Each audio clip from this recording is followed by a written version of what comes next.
प्रत्येक काम मी काळजीपूर्वक करणारी. काल माझ्याकडनं एक चूक घडली, ती कोणती हे मी तुम्हाला पुढे दाखवतेच. काल संध्याकाळीसुद्धा मी अशी दिवाबत्ती करून घेतली.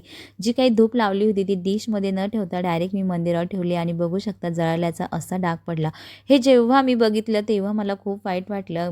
आपण कितीही म्हटलं, की खूप परफेक्ट आहोत, पण तसं काही नसतं. कधी-कधी आपल्या हातातून सुद्धा अशा छोट्या-मोठ्या चुका घडत असतात.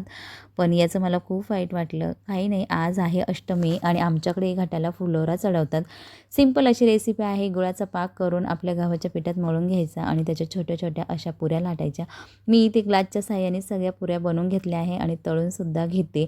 प्रत्येक भागात फुलोरा बनवायची पद्धत वेगळी असू शकते. कोणी मैद्याच्या कडकण्यासुद्धा करतात, कोणी सारणाच्याही करतात, पण माझ्या सासूबाई नेहमी अशाच करतात. त्यामुळे त्या सांगतात तर मी नेहमी अशाच करते. आमच्याकडे 21 किंवा 51 ह्या पुऱ्या करतात, तर इथे मी 21 केल्या आहे आणि सगळ्या पुऱ्या तळून रेडी झाल्या आहे. त्यानंतर मस्तपैकी उपवासाची रबडी खाल्ली.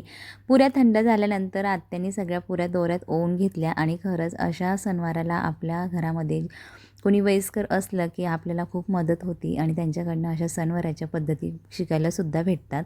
आमचं दोघींचं इथे फुलोरा चढवायचं काम चालू होतं. तोपर्यंत इकडे तनिष्का मस्त काहीतरी जेवायला बनवत होती. संध्याकाळी गेली होती दांड्या खेळायला. चला बाय.